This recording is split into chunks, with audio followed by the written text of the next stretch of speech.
as far as things goes, we really saw something that we don't see very often, which is new names being added to the music Rolodex. Our kind of knowledge of new art. Like we had so many great new artists. Not only just those two, but we also saw amazing years from people like DaBaby and some pretty good years for established acts as well. We saw some of those people come out, but really broadly, I think it was a perfect time, especially in hip hop music, for kind of young people, to young new people bursting on the scene and really defining 2019. So, in these two, Lil Nas X and Lizzo specifically, these two artists had really, really improbable rises. They kind of give you a little bit of hope for the world that we live in today, whether it be Lizzo coming up through years and years of hard work. One of her top songs was released years ago, and then people really only finding out about it now in Good as Hell.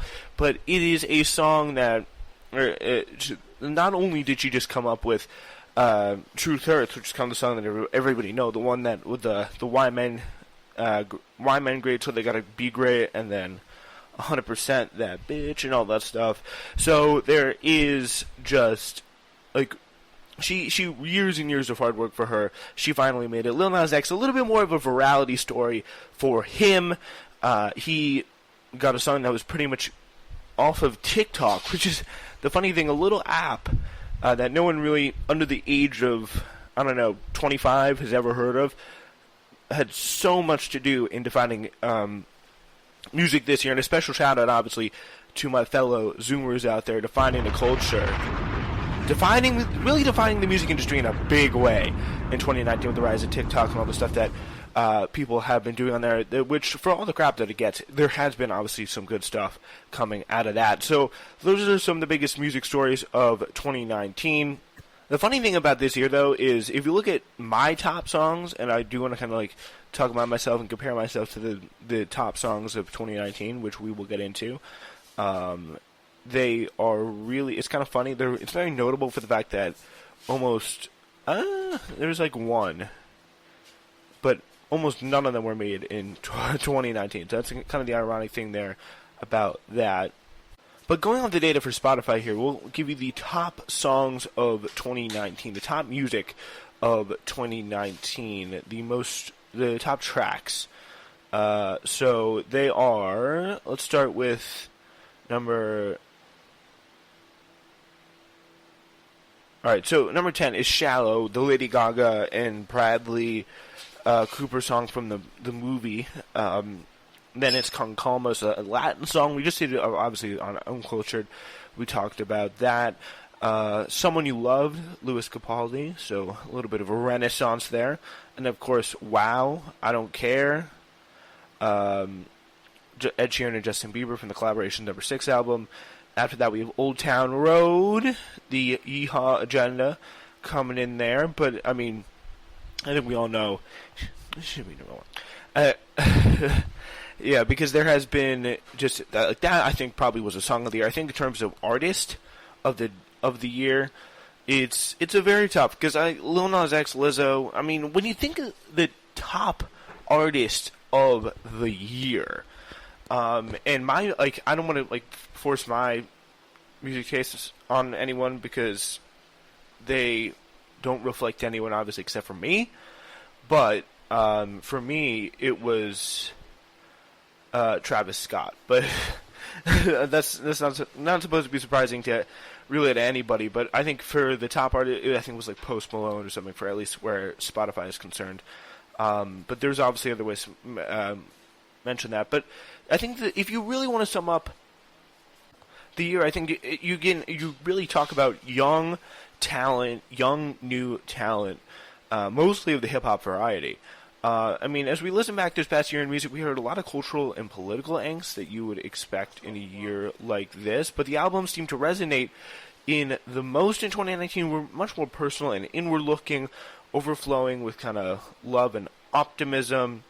Some of the biggest albums included Amanda Palmer, Pedro the Lion, back for the first time in 15 years, made a splash. But Lizzo, Billie Eilish, and Lil Nas X dominated the charts and headline this year for good reasons. But 2019 was a lot more than that. There was a lot of interesting music being put out for sure. Tyler, the Creator, with another big album this year.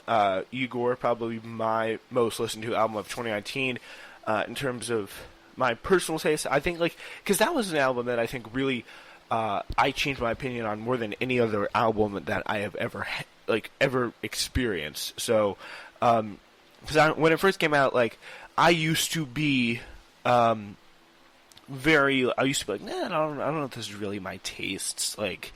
I'm not this doesn't really seem like that much rap to me. Because if you don't know, you listen to Uncultured at all, I am much more of a rap kind of guy.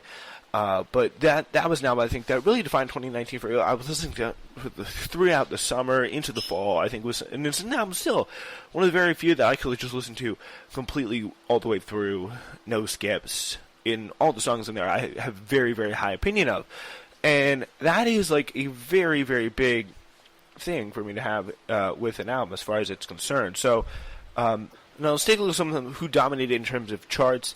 In Billboard's top artist of the year was given to Post Malone, at least on the male side, as well as Billie Eilish on the female side, which makes sense. Post Malone with a massive album that I did not listen to at all. I'm not personally a big fan of Post Malone. I think he's got when he links up with the right people, I think he can be very good. But Post Malone, I respect some of his few hits, and I think a few of his hits. I'm not saying he has a few hits. He obviously has a lot of hits. He's a very successful guy who I think understands music very well. But the thing is, not really all of his music for me. I think I really just don't give it much of a chance. Also this year, interestingly enough, Kanye West completely invading the Christian gospel space with the top gospel album of the year. No surprise there with Jesus is King.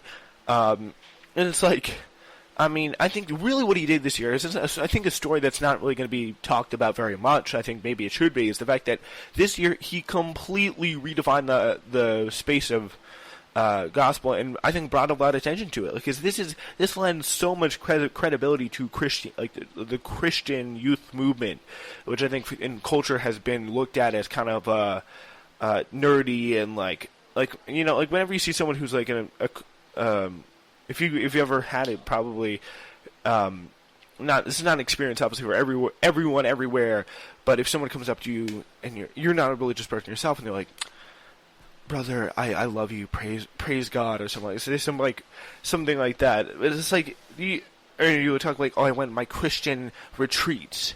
That's not something that you're oh, that's a cool guy. Christianity and especially youth Christianity has always, I think, been by broader culture looked at as a little bit kind of nerdy, a little bit weird, a little bit zany. But Kanye West coming into that space and giving it a lot of credibility by just doing an album based entirely off Christianity that's going to be played for decades upon decades upon decades.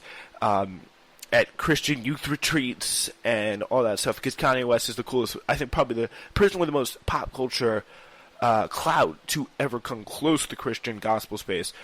That is something that he is going to, he's going to have that genre unlock in terms of the gospel album to go to, because no one in that space has any kind of real pop culture cred in the way, or in terms of is a big celebrity, just that in the way that Kanye West is. So that's a big, big dynamic that really proved how much of a killer Kanye West was in the gospel space in 2019, and he will remain in that space and dominating that space if he chooses to.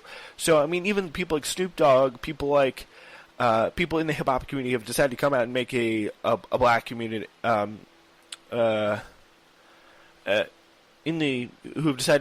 are in the hip hop community have decided to come and make a big gospel album, step into that gospel space, have not been nearly as successful as him, because he is Kanye West. There's no one quite like Kanye West when it comes to popularity, when it comes to clout and influence. That was an interesting aspect and bent to put on, and I think also on the flip side, not only did it make Christian gospel music and the Christianity youth movement, not only did it give a major boost to them, but I think it also drew a new people into, not necessarily into the religion, but into the genre. We back on Uncultured a few weeks ago, we had Zach Lipschultz on, who's been a big Kanye fan for a long time, And he would never listen to Christian gospel music on his own accord, but when Kanye West does it, the whole new fan base of people is drawn in. And that was that, because it happened to be one of them. Personally, I thought, like, not everything in the album was good. I did like the Follow God track on there. I think that was pretty good. But, yeah, so there is that. But, yeah, just a huge, huge gift, I think, all around to Christian gospel Kanye West is. So, yeah, they should be very, very thankful for that. Because it's a song, it's been considered like, kind of courting, like, old white guy Christian genre Christianity, Christian gospel has. But that is not, or, like, black church lady kind of thing, like, high-pitched, like, just take, like, the clapping and all that stuff, like. And that's how it's kind of been in for a long time, and Kanye West completely redefined that, I think, in 2019. Maybe I'm really revealing my own ignorance when it comes to the genre, but that is, I think, that's just my take on the matter. In 2019, Ed Sheeran met the Rolling Stones in box score history with his tour, with his Divide tour. Months after Ed Sheeran wrapped the record-setting Divide tour, he adds another incredible Billboard box score stat to an already embarrassing list. As the 2019 year-end box score charts close, Sheeran is the second artist in box score history to have the top-grossing tour for 2 consecutive years, according to the figures reported by Billboard box score. He grossed $223.7 million and sold 2,587,445 tickets. So just an incredible showing from this guy. He's been on tour for 2 years. Again, we talked about this before. He has been he's like, the tour he has been on has just been a marathon of money making. The Rolling Stones are in fact the only other act to achieve this two-timer feat, having topped the 1998 and 99 year-end lists. But when they earned while they were in top-grossing honors for both years, they were beaten total attendance by Dave Matthews Band and NSYNC in 1999, making Sheeran the first act to ever outgross and outsell all artists for 2 years in a row. Sheeran's one of the 6 artists to win 2 or more year-end gold medals. The Grateful Dead in 1991 and 1993, Madonna in 2004 and 2012. Bon Jovi did it 3 times over 6 years in 2008, 2010, and 2013. The Rolling Stones have topped the list 5 times, and U2 holds the record with 7 year-end rings. So the Divide Tour ran from March 17th, 2017 to August 26th, 2019. Yeah, so the track's $776.2 million gross eclipse U2's $736.4 million dollars for the 360 tour. For that went 2009-2011. So, yeah, that was. I mean, I think you really never guess Ed Sheeran having. Obviously, Ed Sheeran was the number 1 artist, the top 40 tours, but Pink number 2. Look at that. BTS coming in number 3. I think they'd come in a little higher. They'd be Shimmy That Pink. No offense to Pink, but I mean, it's BTS. They just have a rabid fan base.